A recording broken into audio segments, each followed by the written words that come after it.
Namaste student. Today we are going to see the derivation of compound interest formula. So let P be principal, R be rate per annum, time, T means time, CI or I we take compound interest. And the last fifth one, A as amount.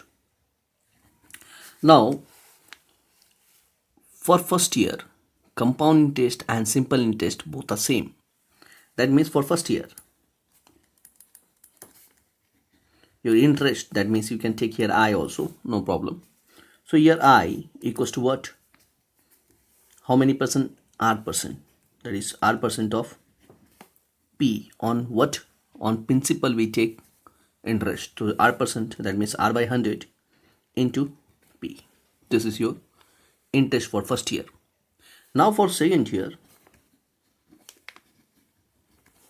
and okay, we go for, after that we need to find the amount. Amount is what? I plus P, and we have here, that is your RP by 100 plus P, and if we'll take common here P, you will get what?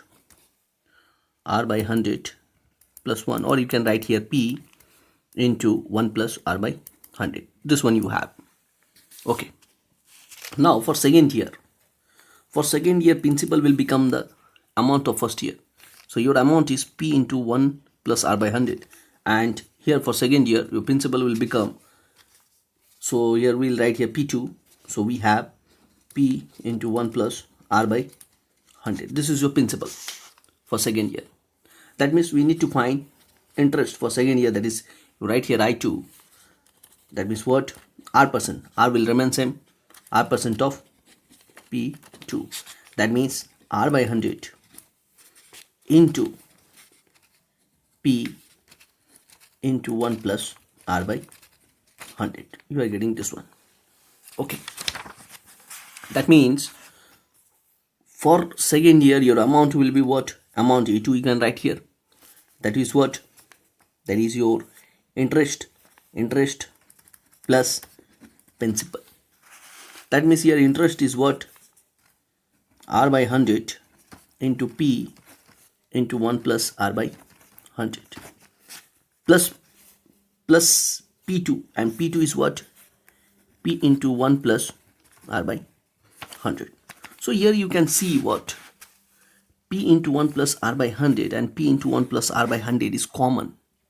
That means if we'll take P into 1 plus R by 100 common, you can see, you can find here R by 100 from this side, and plus nothing means what? 1. That means you can write here plus 1. So here you are getting again the same style, that is P into 1 plus R by 100 into 1 plus R by 100 after arranging. So here 1 plus R by 100, 1 plus R by 100, repeat 2 times. That means we can write here P into 1 plus R by 100 power 2. So here you can see that for second year we got this one, and for first year we got P into 1 plus R by 100, and for second year P into 1 plus R by 100 square. That means for third year we'll get here P into 1 plus R by 100 power 3. For fourth year like that. That means for n years, your formula will become amount, we become here P into 1 plus R by 100 power n. This is your general formula. Now that means this is your amount. SI means what? Amount minus principal. That means your amount will be your P into 1 plus R by 100 power n, and there's a minus P. If we'll take common P here, you will get here 1 plus R by 100 power n minus 1. This is the formula for compound interest. So this is the derivation. I hope you enjoyed the class. Thank you.